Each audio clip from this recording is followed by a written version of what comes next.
Somewhere in Louisville, Kentucky, a professor sits in front of a screen and thinks about the end of humanity. Not as a metaphor, not as a thought experiment, as a calendar event. His name is Roman Yampolsky. He was born in Riga, got his PhD in Buffalo, and has spent over 2 decades doing one thing: trying to figure out whether artificial intelligence will kill us all, and if so, when. He coined the term AI safety back in 2011, when the rest of the world was still arguing about whether Angry Birds was rotting our brains. His conclusion after all that time? We're not going to make it. Not we might struggle. Not there will be disruption. His actual, considered, professional opinion after more than 20 years of research is that we are on a highway toward our own extinction. The accelerator is jammed, and the people behind the wheel are more interested in winning the race than in whether anyone survives the finish line. Here's the thing, though. He's probably right. And once you see it, you can't unsee it. Will AI actually take my job? First, the part everyone already suspects but nobody wants to say at a dinner party. Remember when the creative industry got told to learn to code? Painters, illustrators, musicians, all handed the same career advice like a consolation prize. Then AI learned to code better than most developers, and suddenly the slogan mutated into become a prompt engineer. A whole cottage industry appeared overnight. Courses, certificates, LinkedIn profiles listing prompt engineering as a core competency.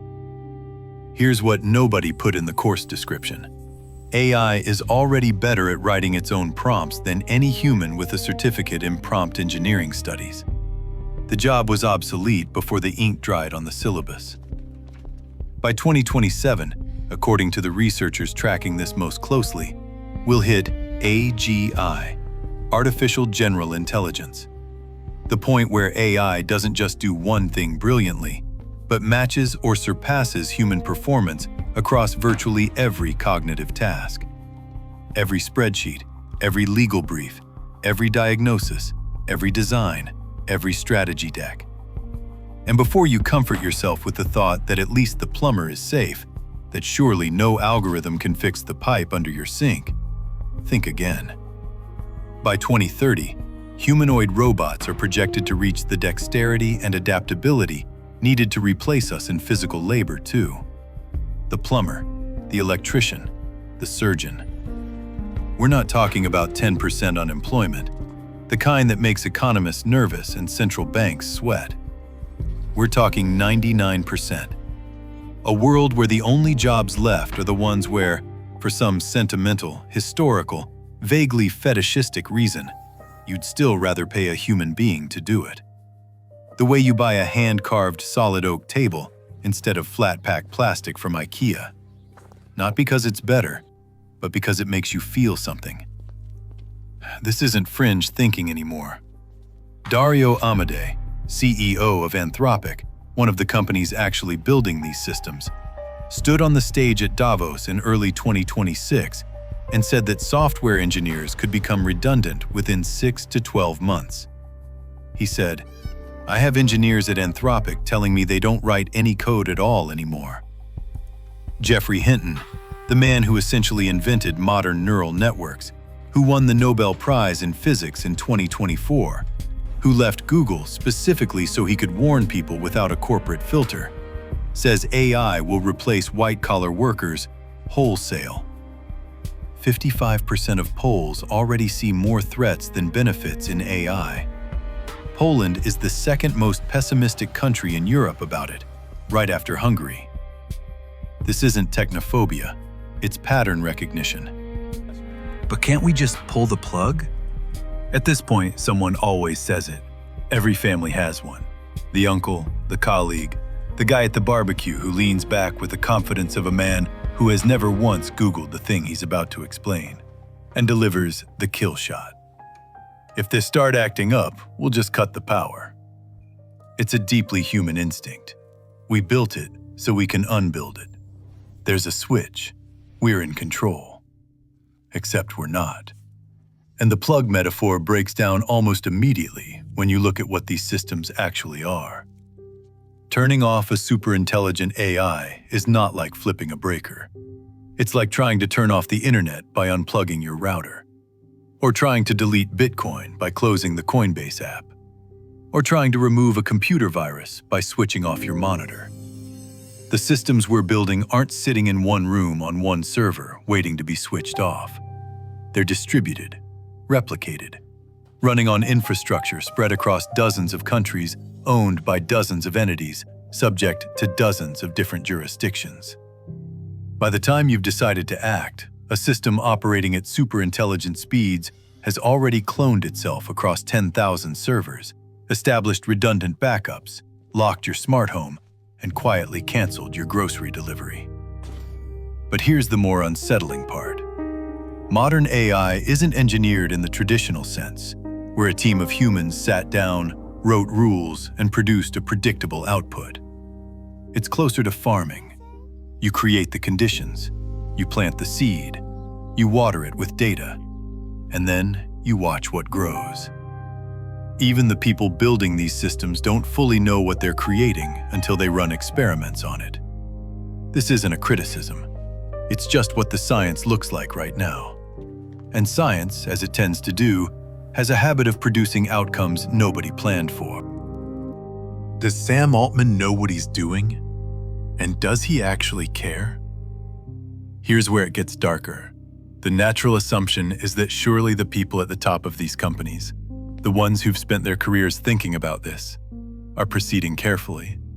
That there's a plan, that there are safeguards, that no rational person would deliberately build something they couldn't control and release it into a world of 8 billion people without being very, very sure about what happens next. The rational person assumption is doing a lot of work there. In 2019, Sam Altman, CEO of OpenAI, the company that gave the world ChatGPT, told investors that if the company achieves AGI, it could capture the light cone of all future value in the universe. Not the market, not the industry, not even the planet. The light cone, the physics term for the entire region of space-time that Earth's civilization could ever possibly reach in any direction until the end of time. Let that sit for a moment. This is not a man thinking about quarterly earnings. This is a man with an explicitly stated goal of controlling everything that exists and everything that will ever exist. And his company, originally structured as a non-profit to ensure the technology benefited humanity broadly, is quietly converting into a for-profit corporation. Over 30 former employees, Nobel laureates including Hinton and economist Joseph Stiglitz, wrote letters to attorneys general in California and Delaware asking them to stop it. The conversion is proceeding. The safety procedures, meanwhile, look like this. Build a digital entity that surpasses human intelligence in every measurable domain, then hand it a terms of service agreement and hope for the best. It's the equivalent of hiring a serial killer and expecting the employee handbook to cover the edge cases. The workarounds will always be found. The handbook was never the point. Why does anyone keep going? Because the incentives to stop don't exist. Companies have legal obligations to their shareholders. They don't have legal obligations to your continued survival. And in a race where the first to reach AGI potentially wins everything, including, apparently, the light cone of all future value in the universe, slowing down just means someone else wins. What even is superintelligence? And why can't we predict what it'll do? Imagine a French bulldog. He's lying on the floor of his owner's apartment, watching with mild interest as the human sits in front of a microphone and talks into it for an hour. The dog understands a few things about this situation. The human is here, there are no treats currently being distributed, and the couch is off limits. What the dog does not understand The microphone, the digital audio file, the podcast platform, the advertising model, the newsletter, the listener in Sao Paulo who discovered this show through a Spotify algorithm and is now reconsidering his career choices. These concepts do not exist in the dog's world. Not because the dog is stupid. For a dog, he's doing fine. But because the cognitive gap between him and his owner is simply too large to bridge. We are the dog. In a confrontation with a genuinely superintelligent system, we are the confused animal on the floor, watching something we fundamentally cannot parse. If you could predict what a superintelligence would do, it would mean you were operating at the same cognitive level, which would mean it wasn't superintelligent in the first place. The ability to be surprised by it is proof of the gap. The researchers who think most carefully about this put the probability of existential catastrophe caused by AI somewhere north of 99% over the next century. Others think that number is hysteria. The uncomfortable truth is that both camps are making educated guesses about a system that, by definition, neither of them can fully model. Nobody knows. That's not a reassuring thing to say about the most powerful technology in human history. But it's the accurate one. Are we living in a simulation? Here's where things get weird, or, depending on how you look at it, where they start to make a strange kind of sense. Consider the trajectory. Humanity is building increasingly powerful simulations of reality. We already have games, virtual environments, digital worlds populated by AI-driven characters that behave, react, and, in some limited sense, experience their environment. We're getting better at this every year. Now follow the logic forward. If this civilization, or any sufficiently advanced civilization, ever reaches the point where it can create a simulation indistinguishable from base reality, one with billions of apparently conscious inhabitants running for a cost equivalent to a streaming subscription, how many of those simulations would get created? Billions. Trillions. For research, for entertainment, for nostalgia, for a university thesis by someone whose civilization is so advanced that simulate an entire historical epic with conscious inhabitants is a sophomore project. And if that's true, what are the odds that you, specifically, are in the one base reality rather than one of the trillions of simulations?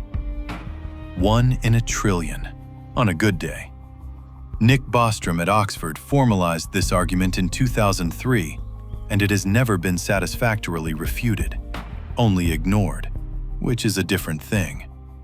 Elon Musk puts the odds of base reality at 1 in a billion. The number is almost beside the point.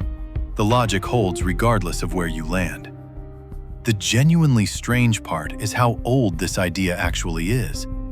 Every major religious tradition has, at its core, a story that maps almost perfectly onto simulation theory. A creator being of incomprehensible intelligence who built this world for purposes we can't fully understand, left traces for us to find, and updates the rules periodically through various intermediaries. The patches vary. Dietary restrictions here, Sabbath observance there, 5 prayers a day somewhere else. The underlying architecture is the same. It just didn't have the vocabulary until now. What am I supposed to do with all of this? So, 99% unemployment on the horizon. A race toward a technology nobody can fully control, run by people whose stated ambitions include owning the future of the entire universe. A non-trivial probability that the civilization running this simulation might get bored and close the tab.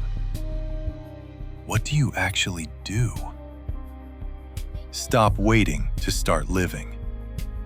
This is the one that sounds like a poster in a dentist's waiting room, but is actually the most rational response to the situation. If the window is closing, and there are serious credentialed people who think it is, then the opportunity cost of spending your finite time on work you hate in service of goals that aren't yours, doing things you'll regret, has never been higher. The robot is coming for the job anyway. What were you saving yourself for? Take longevity seriously. Aging is a disease. It's the oldest disease, the most universal one, and until recently, the most accepted one. But it's still just biological machinery breaking down, and biological machinery can, in principle, be fixed. The same AI that keeps everyone up at night might cure it within our lifetimes. If you can reach longevity escape velocity, the point where medical science is extending your life faster than it's passing, the end point becomes genuinely open. This is no longer fringe science. It's a serious research agenda with serious funding. Think hard about what holds value in a post-labor world. If physical work costs nothing because robots do it, and intellectual work costs nothing because AI generates it in seconds, then what's actually scarce? What can't be replicated, automated, or inflated away? This is the question that keeps economists and philosophers equally awake right now. Bitcoin, with its hard mathematical cap, its resistance to political manipulation, its indifference to central bank policy, is one answer. Not the only answer, but the logic of scarcity in a world of infinite artificial abundance is worth taking seriously, regardless of where you land on crypto specifically. So, are we screwed? Probably. We are passengers on a ship whose captain has spotted the iceberg, calculated the impact, decided the collision would be historically significant, and floored the engines anyway. But here's the thing about living inside a potentially terminal situation. It clarifies things. The noise falls away. The performance becomes obviously pointless. What's left is the actual stuff.